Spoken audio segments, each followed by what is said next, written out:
Seguidamente le solicitamos a la flamante doctora honoris causa Rita Laura Segato nos brinde su clase magistral, El arte de nombrar construye la historia. Me pongo el pañuelo palestino porque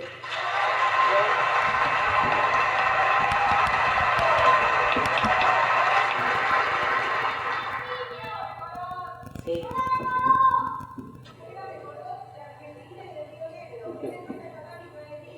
Sí. Ah, sí, sí. Me coroto. Ah, sí, sí, sí, sí. Sí, exacto. Sí.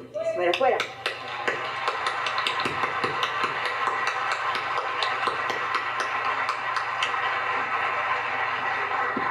Y hacer notar que en Argentina existe un llamamiento judío por Palestina. Y también hacer notar que todos los sobrevivientes, los poquitos sobrevivientes del Holocausto que todavía están vivos, todos han declarado su desacuerdo con Israel y su apoyo a Palestina. Entonces, podríamos decir que el proyecto de Israel y de Netanyahu es un desvío y una traición a la historia de la judeidad y de los aportes que el pensamiento judío ha hecho en la historia, siempre, ¿no?, generando nuevos caminos para el pensamiento y para las luchas. Estamos en un momento así y por eso yo me he comprometido conmigo misma, he jurado a mí misma nunca más hablar en público sin un emblema de Palestina, que en general es el pañuelo o una escarapela palestina, una banderita, pero creo que es fundamental. Creo también que Gaza es el epicentro de la historia contemporánea. Y en una entrevista, no iba a hablar de esto, siempre me pasa lo mismo, hago una lista de lo que voy a decir, empiezo por cualquier lado, pero en una entrevista que acabo de dar para la revista Brecha, Raúl Civechi, la revista Brecha es una revista uruguaya, en una parte digo que me parece a mí que Gaza es una nueva crucifixión, sorprendentemente sucediendo en aquel mismísimo lugar. En aquel mismo lugar que aquella otra crucifixión generó una nueva era histórica.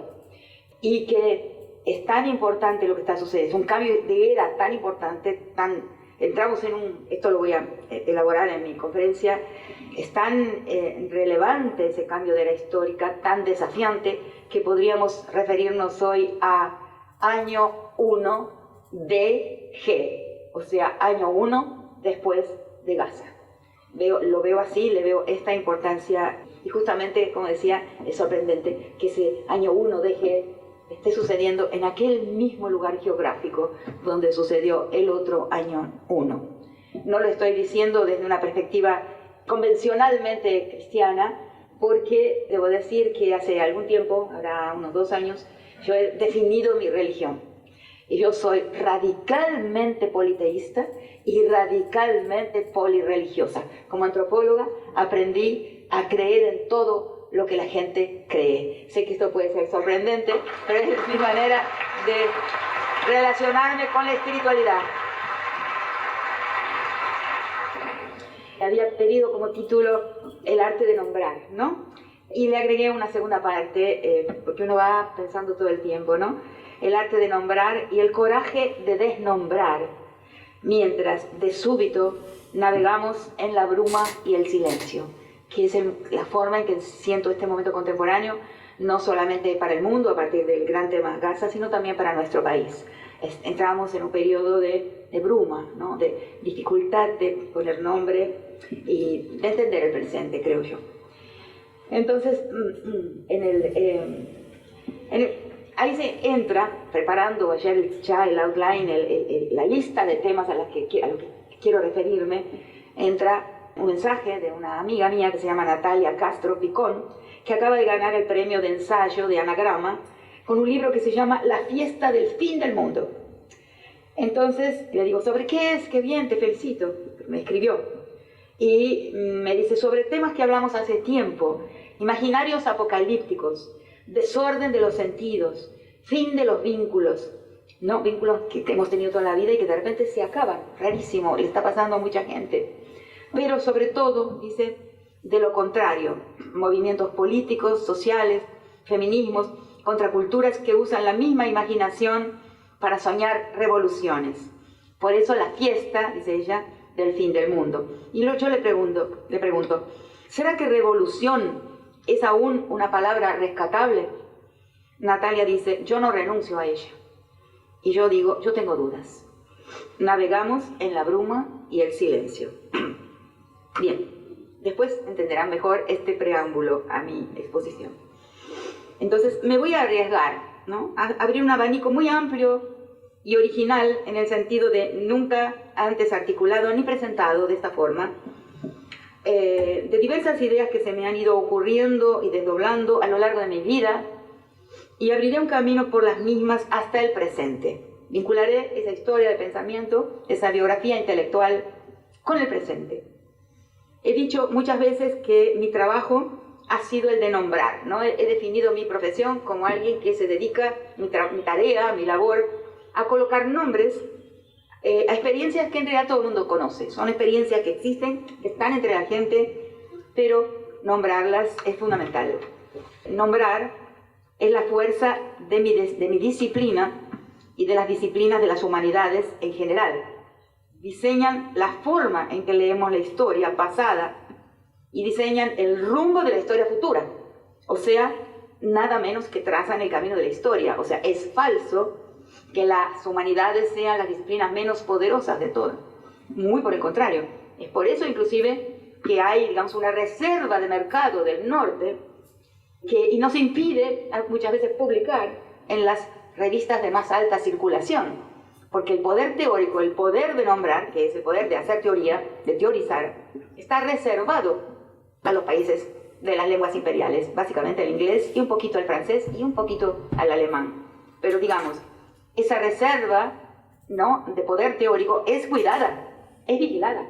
Es por eso que nos cuesta a veces, las universidades nos dicen que tenemos que publicar en las revistas, en Brasil se llaman un A, o sea, las de más amplia circulación, y no podemos, porque hay una barrera ahí, y esa barrera no es solamente de calidad de pensamiento, sino que es una barrera de poder, porque la teoría tiene, por lo que estoy diciendo, lo que estoy queriendo decir aquí, es que la teoría tiene un gran poder, porque al nombrar vamos pavimentando el camino hacia el futuro, vamos orientando un rumbo. Eso es muy cuidado, muy vigilado y hay una reserva de mercado, como les estaba diciendo, ¿no? Entonces, que muestra el poder extraordinario de nuestras disciplinas humanas.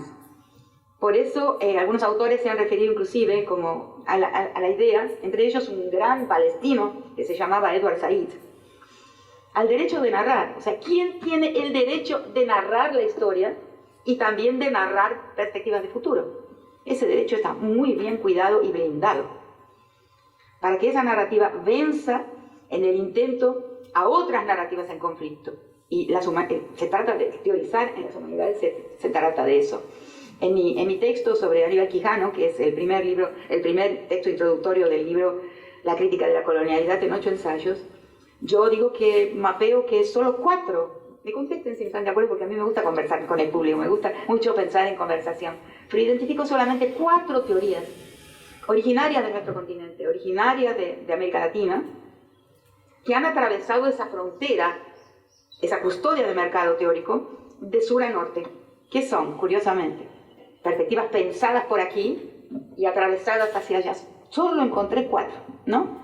La pedagogía del oprimido, la teología de la liberación, la teoría de la dependencia, ¿no?, y la perspectiva de la colonialidad del poder en el presente. Yo viajo mucho y escucho la palabra colonialidad, lo de colonial, en boca de mucha gente que ni conoce bien el organismo de esa perspectiva teórica. Es un nombre bonito, más o menos se cree que se entiende, y de repente las personas dicen, vamos a descolonizar. Jamás Aníbal Quijano usó, solo en una oportunidad, la idea de descolonizar. Él tenía terror a una posibilidad de caer en un fundamentalismo, o sea, buscar en un pasado, buscar un pasado parado históricamente en algún lugar en el que lo encontraríamos y volveríamos a repetirlo. Entonces él no cree que sea posible rebobinar la historia. La historia es puro tránsito y no hay alternativa para eso.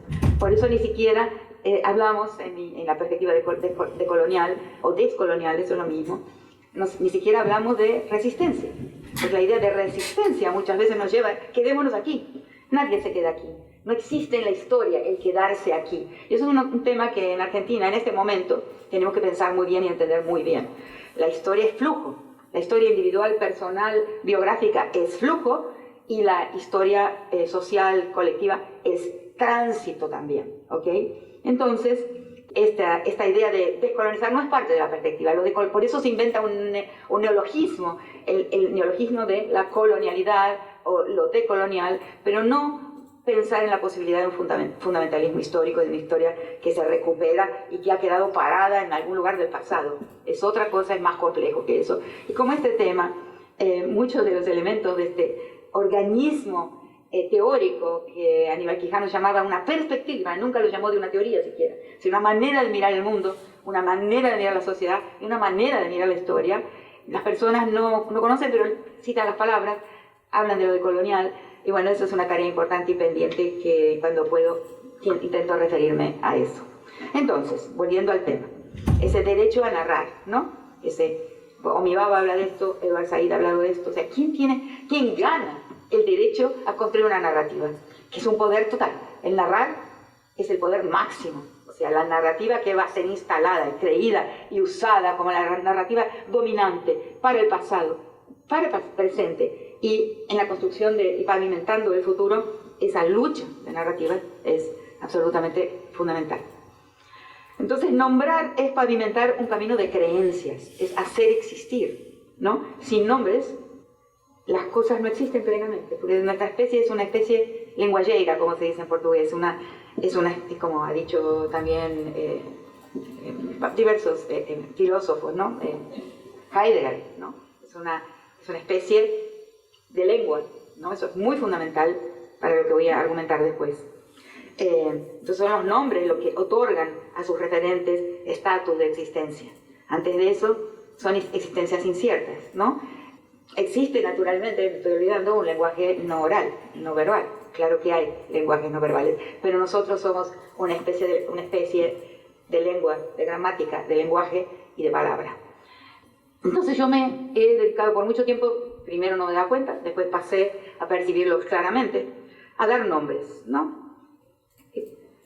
Primero, mi primer campo fue el estudio de la religión y sociedad, o sea, en varios temas, o sea, en la religión africana en Brasil, y luego en la conversión al protestantismo en nuestros países, o sea, qué significaba, por qué esa erupción, digamos, de conversión al protestantismo, primero en Brasil y también en algunas regiones de Argentina.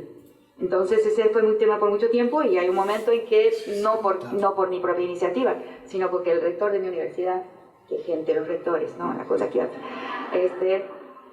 me llama a mí y a otras dos profesoras porque hay un brote de violaciones en la ciudad de Brasilia, y nos pide que investiguemos. Pensamos en aquel momento, en 1993, que investigaríamos, habría un grupo, una ganga, alguna cosa, le pasaríamos esa información a la policía, que justamente había pedido a la universidad esa investigación. Podrían entonces corregir ese problema y volveríamos cada una de nosotras a sus temas originarios. Yo, el tema que me fascinaba, religión y sociedad, nunca pude volver. Nunca, jamás pude volver. El tema no era un tema de aquel momento, no era transitorio, no era algo que estaba sucediendo y que íbamos a resolver, sino que vino para permanecer, que es la violencia contra las mujeres. O sea, ahí empiezo yo ese camino que no me deja salir para ninguna otra parte porque solo aumenta, pero no es un tema, jamás fue un tema de mi elección, solo que fui cumpliendo con esto que después vine a llamar en español o en portugués antropología por demanda, pero que mi traductora al inglés corrigió ese nombre por un nombre muchísimo mejor. En las próximas ediciones voy a tener que cambiarlo. Le puso Responsive Anthropology, o sea, una antropología responsiva, que no pregunta, ya sabe bastante, que es el otro problema de mi disciplina, de la antropología. Es una de todas las disciplinas, es la que menos supo contar a las otras humanidades, al sentido común y al mundo en general lo que había entendido sobre nuestra especie. Curioso, es la que menos tuvo éxito en atravesar lo que sabe. Entonces, ahí yo pensé, pero sabemos bastante, y lo importante ahora es responder, ya no colocar nuestras preguntas, sino responder a las preguntas que los que habían sido nuestros nativos nos trajeron, porque les interesan para defender sus causas. Y ahí empieza la idea de esta antropología por demanda, que mejor llamada, como lo llamaron en inglés, antropología responsiva, que responde a preguntas de aquellos que siempre estudió. Entonces ahí está por detrás la respuesta al rector sobre las violaciones, y ahí genera una serie de nombres, ¿no? Voy a partir de la primera parte, que es la cuestión de religión, ¿no? Entender cómo las diferentes sociedades colocan nombre, forma, idea a aquello que nuestro techo sensorial nos impide ver. Y ahí está mi gran crítica a todos los que se dicen militantemente ateos, que puede haber muchos en esta sala, lo siento, me acostumbro a enemistarme con mucha gente. Pero ¿cómo se puede decir que aquello, que nuestro techo cognitivo, nuestro techo sensorial, la idea de techo cognitivo es una idea de mi hija, no mía, pero la idea de techo, Señor, si le gusta tanto, si está tan cansado y tiene tanto sueño, sería mejor que fuera, porque el bostezo de él se me va a contagiar, voy a empezar a bostezar yo también, y va a ser horrible. ¿Durmió poco? Ah, sí. Bueno, porque es contagioso. Imaginen un orador que se pone a bostezar, terrible. Perdón, prometí a mi familia que hoy no iba a pelear con el público. Perdón. Soy una comediante. Es que la vida pierde encanto si no peleamos. Bien. Entonces, ¿qué va a hacer? Entonces, como diferentes sociedades, a ese techo sensorial que tenemos, porque imaginar que somos una especie que puede percibir todo lo que existe es una estupidez de una arrogancia y de una autoestima deformada ya, ¿no? Existe lo que no alcanzamos a ver, existe lo que no podemos sentir, ver con nuestros 5 sentidos, quizás el 6º sentido, pero a lo mejor tendríamos que tener 7º, 8º, 9º sentido para ver todo lo que existe. Inclusive todas las formas de comunicación entre nosotros, entre la sociedad, que hay formas de comunicación que son subterráneas, que son invisibles, pero que de repente percibimos que están, ¿no? Por ejemplo, la comunicación con el público tiene eso, hay algo que va, y de repente el orador hace un clic y empieza a sentir que está escuchando las voces de los que están presentes. Es muy curioso, pero eso existe. Entonces, cómo diferentes sociedades hablan de su fe, construyen lo que piensan que existe para más allá, para além, de su techo sensorial, ¿no? Y que acaba inventando civilizaciones esa construcción. Eso es lo que inventan las civilizaciones, esa arquitectura de lo que no vemos, sentimos, ni oímos, ni olemos, ni nada. O sea, pero hay que crearlo porque algo debe haber. Entonces, dejo por un tiempo muy largo, hasta relativamente el presente, toda esa tarea, ese camino del estudio de la relación entre lo social y la creencia y la religión, y paso a pensar el género, y ahí empieza un camino también de nombrar. En mi caso, por ejemplo, algunas de las cosas que he nombrado y que veo que tienen eco, porque la gente las cita, las menciona, las usa, eso es lo más importante, es la idea del mandato de masculinidad, ¿no? Que es lo que acabo formulando después de escuchar por mucho tiempo con un gran equipo de estudiantes apresos por violación, o sea, y en el primer momento en portugués todavía llamo de injunción de estupro, o sea, injunción, mandato de violación. Hay situaciones, ¿no?, en las que el hombre debe hacer determinadas cosas para titularse hombre, porque siempre la masculinidad fue un título adquirido mediante algunas pruebas. En eso, en las sociedades tribales, los antropólogos sabemos que en la casa de los hombres, durante muchos años, los niños salen de su casa, salen del regazo de su madre, pasan a ser criados, ¿no?, en la casa de los hombres, y ahí lentamente van criando el callo, la capacidad de enfrentar la muerte, parece la parábola de Hegel, ¿no? El señor y el esclavo. El señor es el que enfrenta la muerte, y eso es así. La masculinidad tiene eso, tiene que enfrentar la muerte, tiene que disminuir su umbral de empatía, tiene que crear callo, tiene que crear fuerza, y tiene que entonces empezar a manifestar lo que defino como la masculinidad, que la defino como 7 potencias, no poderes, potencias, que son dichos en lenguaje contemporáneo, algunas muy arcaicas como la envergadura, o sea, la magnitud del cuerpo, la magnitud de la musculatura, o sea, la potencia física, la potencia sexual, la potencia bélica, ¿no?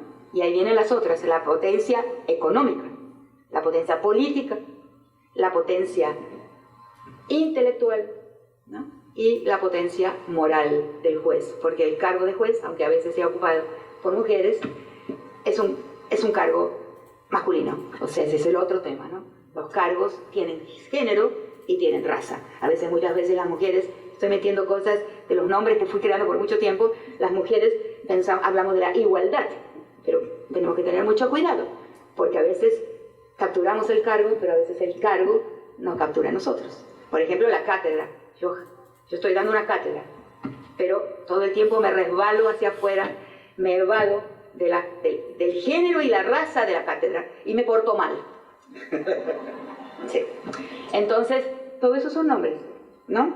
Entonces, el mandato de masculinidad es el mandato que deben obedecer los hombres para ser considerados viriles, para ser considerados... Eso no es una cosa que está en el cuerpo, es una cosa que se adquiere y esa es la parte más importante, quién sabe, de mi descubrimiento cuando trabajé con los violadores en Brasilia por años, con estudiantes. No solo se adquiere, se exhibe, porque si no se exhibe, no existe. Entonces, la masculinidad es también un espectáculo y eso nos lleva muy hacia el presente. Entonces, ahí, hablando con violadores, fui dándome cuenta que ese crimen es muy difícil de explicar, es muy difícil de inteligir. O sea, para el mismo perpetrador no es lo que el sentido común cree. El hombre desesperado porque no soporta su libido, y entonces, no es así. Nunca recibí, en los años que yo trabajando el tema, nunca recibí ningún testimonio de que por no soportar la libido el hombre viola para otra cosa. Viola porque tiene que demostrar su masculinidad. Y ahí hay dos ejes. El eje que llamo vertical, que esos son dos temas y dos nombres importantísimos, que es lo que siempre ha abordado el feminismo, que es el eje del disciplinamiento de la víctima. Él tiene que mostrar que puede disciplinar un cuerpo, ¿no? Y ahí va con pues, estoy con sentido del humor, no sé qué. Por ejemplo, un preso me dice, ay, profesora, mas a señora no vio Eva. ¿Qué tiene que ver? Le digo, ¿qué? ¿El Génesis? Sí, profesora, el Génesis. ¿Qué tiene que ver? Le digo, Eva, estamos hablando de su crimen, estamos intentando entender juntos qué fue lo que lo llevó a perpetrar su crimen. Claro, dice, si no fuera por Eva, estábamos todos en el Edén para siempre. ¡Qué bárbaro! ¡Qué explicación perfecta! Hay que cuidarse de la posible desobediencia de las mujeres, hay que disciplinarlas y ponerlas en su lugar. Porque si no, toda mujer será una Eva y perderemos el Edén todos los días. ¿No? ¡Qué bárbaro! ¡Qué lección extraordinaria! ¡Qué inteligencia! ¿No? ¡Qué descripción de lo que había hecho! Perfecto. Entonces, y el otro eje, que es el eje que llamo el eje horizontal, ¿no? Que es ante quién exhibo que soy un hombre, que merezco el respeto de ser llamado hijo. Eres un hombre, porque ya fue al prostíbulo, porque hizo alguna maldad, porque dice alguna mala palabra, no sé. Pero algo tiene que demostrar para merecer esa palmadita en el hombro. Y los hombres sufren para hacerlo. Yo hablo siempre de mi feminismo y cada día lo tengo más claro.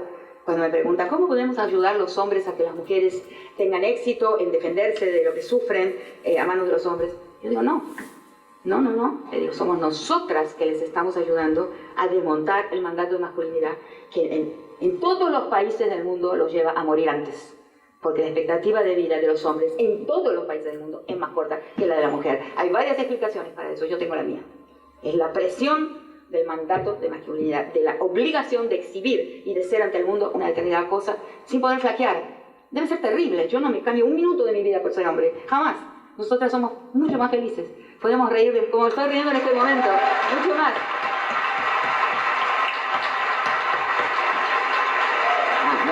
No bostezar más. Claro, porque podemos, de ahí surge más recientemente mi idea de una politicidad femenina. Nosotras podemos deshacer el protocolo, y yo lo he hecho toda la vida y lo estoy haciendo aquí mismo también, que es una manera de hacer política también, o sea, de aproximación, de otra forma. Voy a hablar de eso después. Entonces nombra el mandato de masculinidad, el eje horizontal, la exhibición necesaria y lo que llamo para la violación, que es un crimen no instrumental sino expresivo. Él dice algo, habla algo, ¿no? Eso fue esencial hasta de toda mi trayectoria posterior, hasta el presente, hasta Gaza. El espectáculo del poder es algo fundamental en mi pensamiento, o sea, la expresividad de los gestos de poder, entre ellos ese fundamental que es el de la violación, o es de la dominación patriarcal, ¿no? Entonces, ahí viene también el tema de la pedagogía de la crueldad, que es una expresión mía que ha sido tomada, y ahora hasta Milei ha hablado, yo soy cruel. ¿Ya vieron eso? Esa palabra, tránsito, anduvo por todas partes. A partir de ese libro, mucha gente me lo ha dicho, que es el libro La contrapedagogía de la crueldad. Porque estamos expuestos expuestas todas las personas a una modificación de nuestro umbral de tolerancia a lo cruel. Y eso es visible y perceptible. Entonces yo creo esa expresión basada también, como soy antropóloga, en la observación de algo que nos sucede. Hoy, por ejemplo, las películas que han visto mis hijos o las películas que se ven tienen explícitas, mostradas formas de crueldad que en mi adolescencia no estaban en la película. Y lo pruebo con una película que es La Naranja Mecánica.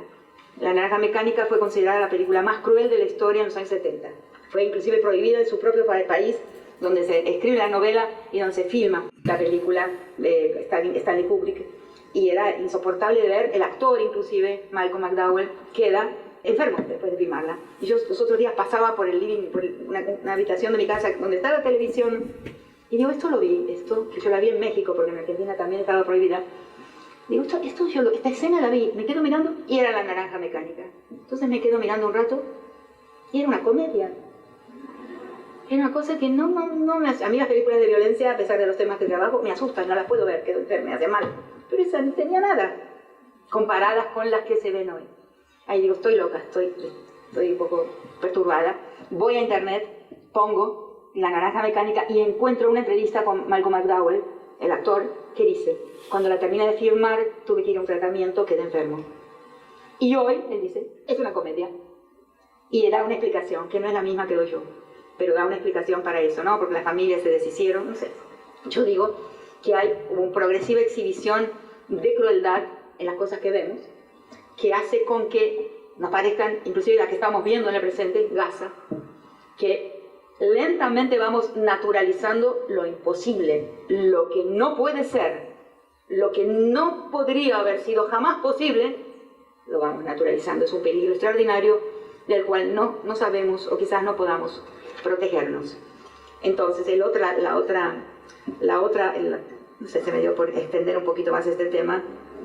El otro episodio, personaje, historia que me lleva a formular la idea de la pedagogía de la crueldad a que somos sometidos es una entrevista que leí con Manning, que es un personaje norteamericano cuya historia hipersintetizada es la siguiente. Manning era un hijo de un mariner que, cuando su padre se retira de su vida militar, pasa a trabajar de un taller de compostura de computadores. Y ahí se cría su hijo, Manning, en un medio de computadores, porque estaba lleno de computadores ese taller, y él jugaba con las, ¿cómo se llaman los juegos que juegan con los videojuegos? Desde niño, todo el tiempo, y después aspira a ser normal, aspira a seguir la vida de su padre, y se alista en el ejército norteamericano. Inmediatamente perciben, esta entrevista está en The New York Times, de hace unos años, y perciben inmediatamente que tiene una gran habilidad con computadores, y lo ponen en el archivo de imágenes, y que trabaja ahí, y luego lo mandan a Afganistán. Y ahí sigue trabajando en Afganistán en el archivo de las imágenes, de fotos y videos de la guerra, hasta un momento en que, atravesando una ruta de un cuartel a otro, ve un enfrentamiento real. Ve morir, ve cómo es la muerte, ve cómo es el dolor, la sangre, el grito, el tiempo que se tarda en morir, que no se parece en nada a los videojuegos, donde la eliminación del enemigo es inmediata. Y entonces ahí acontece lo que llamo la primera conversión de Manning. Y a partir de ese momento él se da cuenta de dónde está. Percibe una realidad que no había nunca percibido antes y pasa a ser el principal atravesador de información a Snowden, o sea, de las Wikileaks. Él pasa a ser el más productivo de los atravesadores de información a Wikileaks. Y luego entonces es preso, y pasa 8 años preso. Obama le da el indulto antes de Obama terminar su mandato, y acontece ahí lo que vemos como la segunda conversión de Manning, que se transforma en Chelsea Manning, y sale una bella muchacha de la cárcel, ha cambiado también de género, y se vuelve una mujer trans, ¿no? Y ahí siguen sus luchas hasta el presente. Hay muchas novedades después de eso. A mí me impresiona mucho entender cómo él se libra de la pedagogía de la crueldad a que estaban sometidos con los videojuegos, en donde el morir no significa nada, no duele nada, simplemente van cayendo los cuerpos así y alguien va ganando, hasta el momento en que percibe la realidad de la muerte. Entonces, esos dos elementos, y después otras muchas observaciones, etcétera, me llevan a mí a entrar en el tema de la pedagogía de la crueldad y después la necesidad de contrapedagogías, ¿no? Entonces son nombres, ¿no? Luego, en el tema de la politicidad que fue mencionado muy lindo acá en las profesoras que hicieron la síntesis de mi pensamiento, hablo de la politicidad en clave femenina y ahí voy a elaborar cómo hombres y mujeres para mí son dos historias, en realidad dos historias políticas que se entrecruzan todo el tiempo, naturalmente, pero por milenios el hombre con su labor casa afuera, la casa, la guerra, la parlamentación, con la otra aldea, con el otro pueblo, con el frente colonial, conquistual, colonial, con el Estado, y ahí se genera una historia que va a dar al Estado. Yo tengo para los que son sociólogos y científicos políticos así, tengo una teoría no plenamente weberiana del Estado. Yo pienso que el Estado es la última etapa de la historia de los hombres, de la historia de la masculinidad, ¿no? No estoy criticando, estoy diciendo que es solo un tipo de política que tiene que ver con la exterioridad, con el protocolo, con la parlamentación formal, etcétera,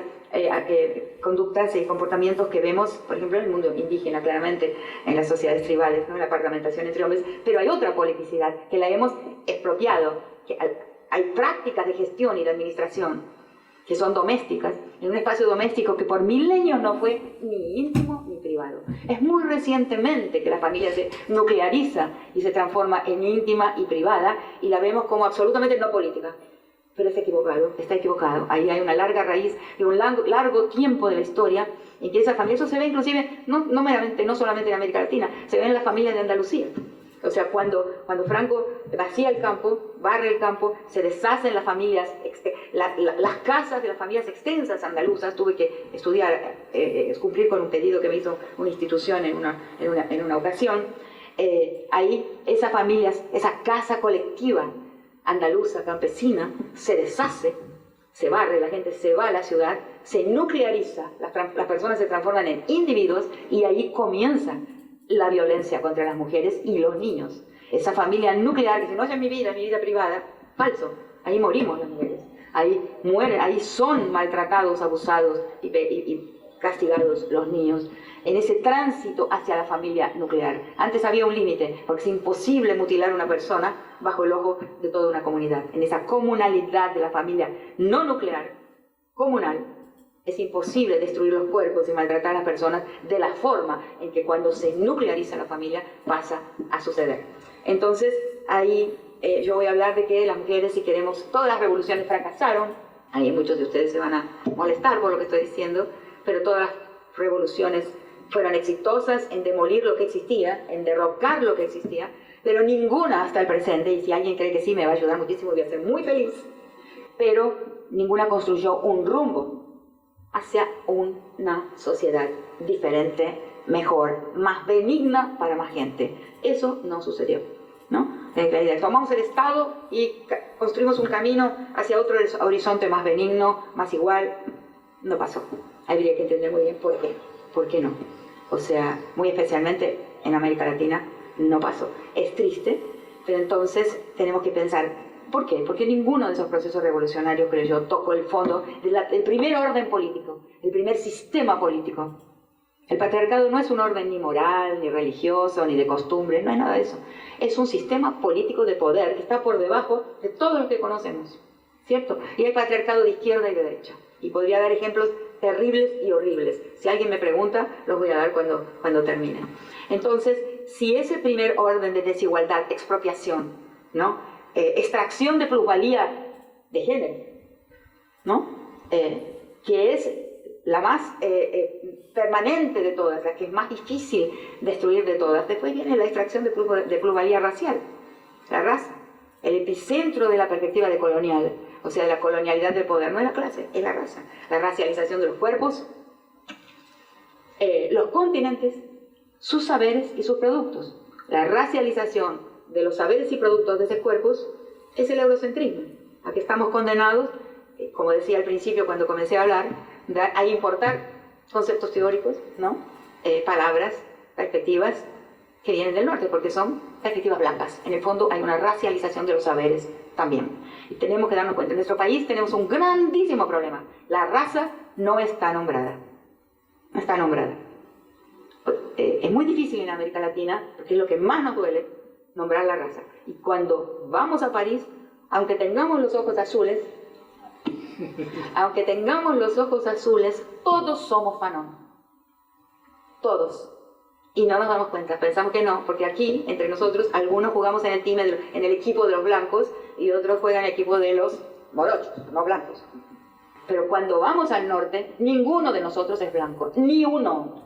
Sea por la corporalidad, por el acento, por la lengua, por lo que quieran, pero no hay blancura en nosotros. Entonces, si no reconocemos primero la racialización del mundo, no hablemos de la perspectiva de colonial o la perspectiva de la colonialidad del poder, porque Quijano fue el formulador real, porque hubo muchas copias, porque él fue clarísimo en insistir en que el epicentro del poder es la raza en el mundo, y la forma también como la extracción de plusvalía de género en el patriarcado, que es para mí la más basal, la perspectiva de valor en las construcciones del cuerpo racializado son también mucho más estables, inclusive que la expropiación de plusvalía que conocemos por el marxismo, que la raza, que la clase, que también existe, claro.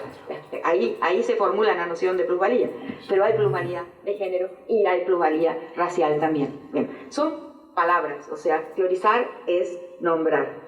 Entonces, la politicidad en clave femenina de la que hablo recientemente es reconstruir, tratar de recuperar algo que las mujeres sabemos que existe, que son las formas de gestión en que la historia de las mujeres ha transitado administrando espacios como un espacio doméstico que no era íntimo ni privado, pero que es una forma de administrar la vida que tiene un impacto en el destino colectivo, sí, o sea, es política. Y nosotras sabemos que tenemos otra forma de administrar las relaciones, que la tenemos que suprimir y imitar el patrón masculino cuando entramos a cargos, por ejemplo, estatales, cuando entramos a cargos institucionales. Ahí tenemos que, ahí hago un chiste feo que a mucha gente no le gusta, digo, ¿qué es lo que primero aprende una mujer que estudia Derecho? Es tan simple. A vestirse con distancia, con formalidad. Eso lo dice muchas cosas, eso dice muchas cosas. Bueno, pueden estar en desacuerdo, pero hasta ahí voy llegando yo. Bien, entonces la idea de los derechos, ahí viene el otro tema. Lo que me refiero generalmente ahora cuando hablo del derecho, hablo de la ficción jurídica, la ficción democrática. No es que hay un derecho que vale para todos y que se hace respetar, se hace cumplir. Nosotros, sobre todo muy bien en Argentina, en los últimos tiempos, sabemos muy bien que no hay. También la democracia es siempre un objetivo inalcanzado, ¿no? Que no ha llegado nunca, pero que lo procuramos, lo buscamos en la historia, buscamos construirlo. Entonces, como dice Giorgio Agamben, que fue un autor que enseñé por mucho tiempo hasta que vi el libro de El cáliz y la espada, en el que él habla de la historia política de Europa sin mencionar el Nuevo Mundo, y dije, acá murió Agamben para mí, pero lo cito en una cosa.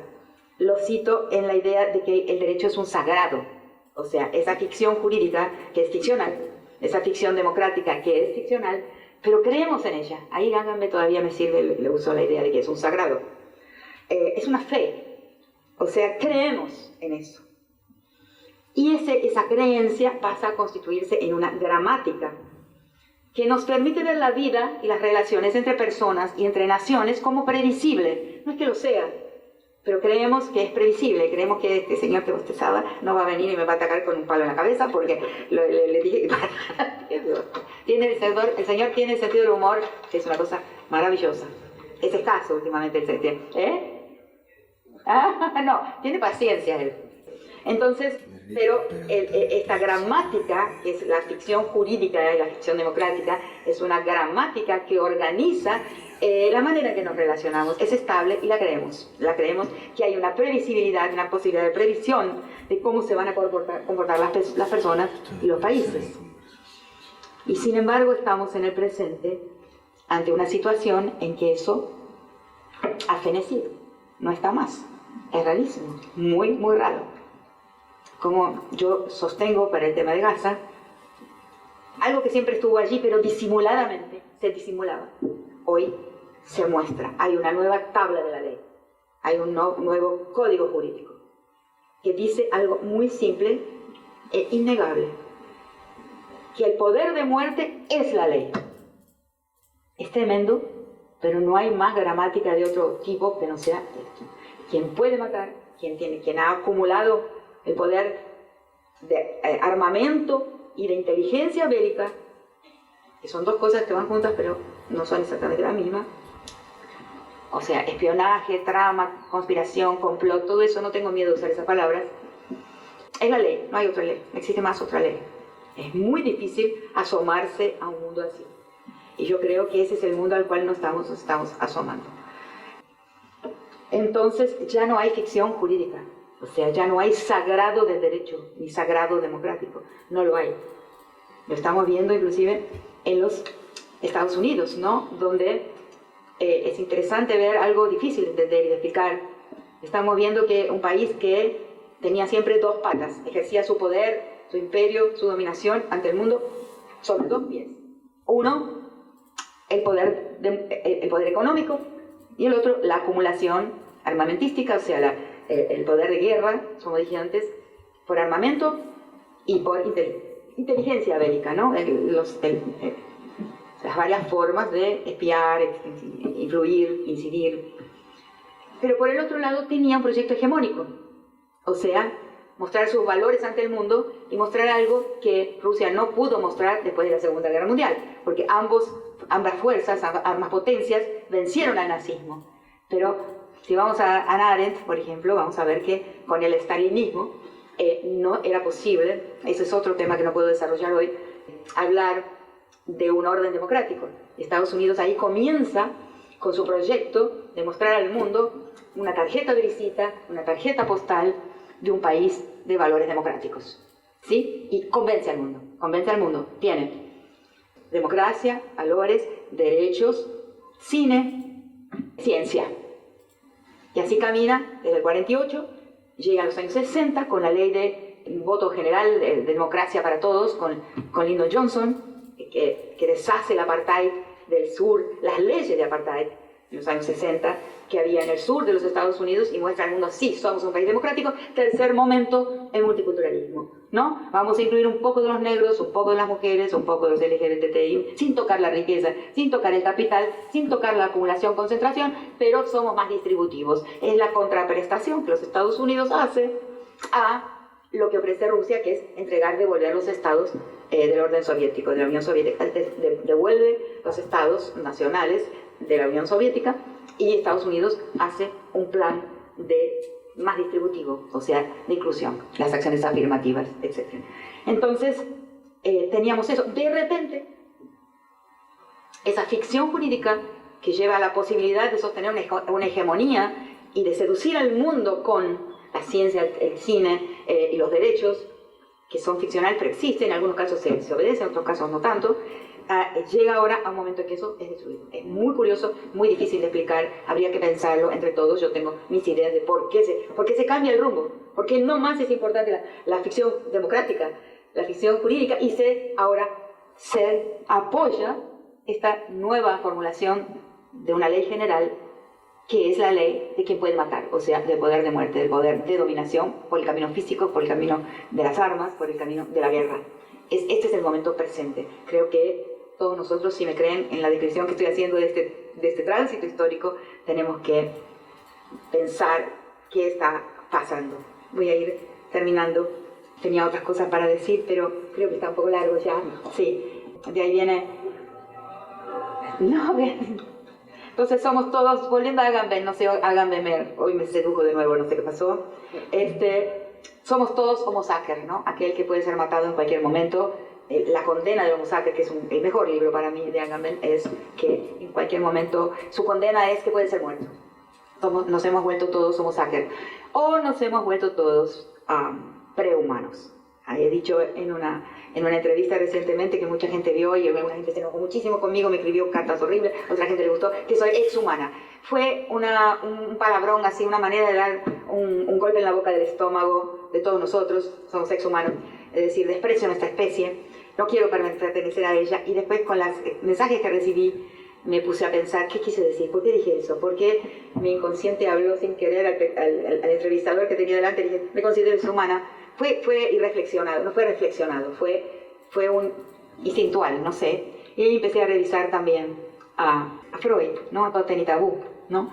Y algo que después toma Levi Strauss, o Levi Strauss, como quieran llamarle, y y lo toma, y es básico en la antropología. Nuestra especie es una especie, la única, que es guiada a normas. O sea, la única especie, las otras tienen algunas cosas, pero son mucho más instintuales. Hay un salto cuando se aparece nuestra especie en su largo camino hacia su constitución, el Homo sapiens sapiens, con una característica central: nos movemos a reglas, ¿no? Las reglas de parentesco y todas las otras reglas, lo que se puede y lo que no se puede, la costumbre y la ley, ¿no? Entonces, ¿qué pasa si la ficción jurídica desaparece, ¿no? ¿Qué pasa si no más somos movidos a reglas y sí a bombas, al poder de lo que llamaba el principio de esta exposición de la envergadura, o sea, la potencia física, bélica, ¿no? Ahí entonces nos volvemos realmente no posthumanos, como un grupo de científicos está proponiendo, sino prehumanos, porque pasan a desaparecer las normas que fueron siempre las características de cómo la especie se comporta, y pasa solamente la envergadura del macho alfa, y ahí llegamos de nuevo al género, de una forma impresionante. Piénsenlo. Llegamos a la envergadura del macho alfa, como decía Freud, que era el macho alfa de los primates, que los hermanos tuvieron que conspirar. Lean Totem y Tabú, porque estamos llegando al origen, estamos desandando la historia de la humanidad. Es muy curioso. Él dice, los antropólogos, los psicólogos leen Totem y Tabú. Es muy interesante, es un mito que explica la emergencia de la especie humana en el planeta. O sea, existía un orden que era el orden del poder, de la envergadura del mono más grande y físicamente más poderoso. Los hijos, que tenía acceso a todas las hembras, Epstein, es esto, tenía acceso a todas las hembras, y los hijos tuvieron que conspirar, matarlo, transformarlo en tótem, o sea, en una divinidad, hacerle rituales y homenajes, pero muerto, y distribuirse las hembras, crear las reglas de parentesco. Quién casa con quién no casa con quién, dónde buscamos las hembras en el otro grupo para exogámico. Ahí viene el Strauss con todo lo que enseña. Y bueno, hemos resucitado el macho alfa como ícono de una ley que es la ley del poder de muerte. Creo que por ahí paro. Entonces, si quieren discordar, decirme algo, insultarme, todo bien, todo eso. Bien, pero no, terminé. No, voy a decir una cosa más. Entonces, me ha sucedido recientemente que empiezo a hablar del desnombrar, que estamos frente a tal perplejidad histórica, ¿no? Que no podemos repetir consignas, y pensemos también un poco en nuestro país. No podemos repetir ideas de revolución, como empecé contando aquí cuando empecé a hablar. No podemos repetir nada, porque todo lo que insistimos y propusimos nos llevó a un momento de bruma, como dije al principio, de bruma y silencio. Entonces empiezo a hablar del desnombrar. Y en este momento de mi vida, sí, como eso me han dado una condecoración tan especial, esta universidad tan única, que me voy a permitir contar que en la UNAM de México me han descubierto poeta, que he escrito poesía toda mi vida. Y voy a contar un cuentito al final y ahí conversamos si quieren. Entonces, yo que en 2009 y 2014 escribí 2 textos sobre Palestina, 2009 y 2014. Que están publicados en un libro de 2024 por absoluta coincidencia, que se llama Escenas de un pensamiento incómodo. Y estos textos se llaman El grito inaudible y la otra, Palestina somos todos. El de 2009, El grito inaudible, dice lo siguiente: no hay más ley allá en Israel y en la relación, el Nakba y todo lo que pasó después, los varios momentos de exterminio, nunca tan brutal como el presente, pero hubo otros exterminios anteriores en Palestina, muestran, digo yo, que no hay gramaticalidad, que lo agramatical se ha impuesto, y con lo agramatical el grito se ha vuelto inaudible, ¿no? Entonces, hablo de la inaudibilidad de lo que pasaba allá en el Medio Oriente con Israel y Palestina. Y esa inaudibilidad se alargó por muchísimo tiempo, desde 1948 hasta hoy. No oímos lo que estaba pasando. Ahora nos lo muestran, que es distinto. No lo oíamos y ahora nos lo muestran.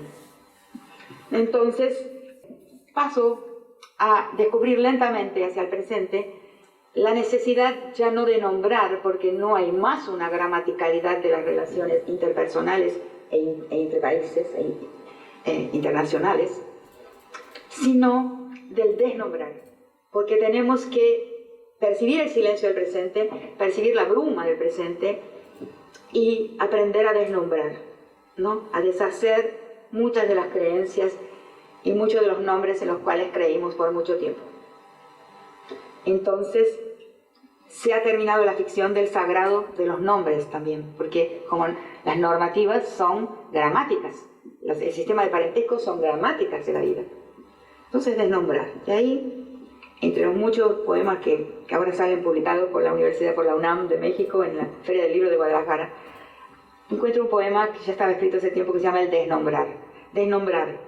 Este es, no tengo dudas, un dilema capital de nuestro tiempo. Solo desnombrando habrá futuro. Que los nombres despenquen, es una palabra del portugués, se desplomen como las laderas andinas en febrero. Que los ríos se lleven las piedras de los nombres y no los dejen pasar. El futuro entero depende de esta avalancha de desnombramiento, porque solo así el tiempo se fuera del tiempo y el sujeto se quedará en silencio. Bien. No, esperen.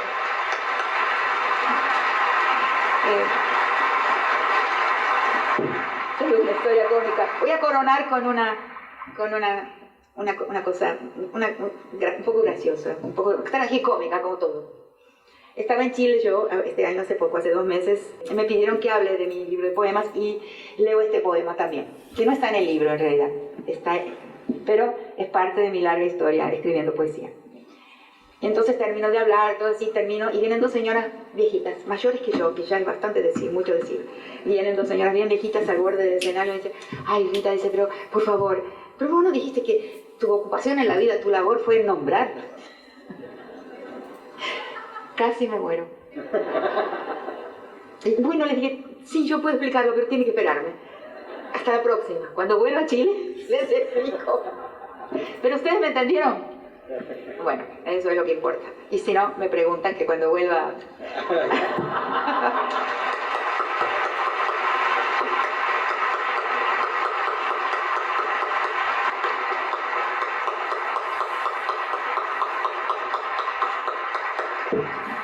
Bueno, me gané las gracias del rector. No, por favor. Gracias al público también. Bueno. Listo. Listo.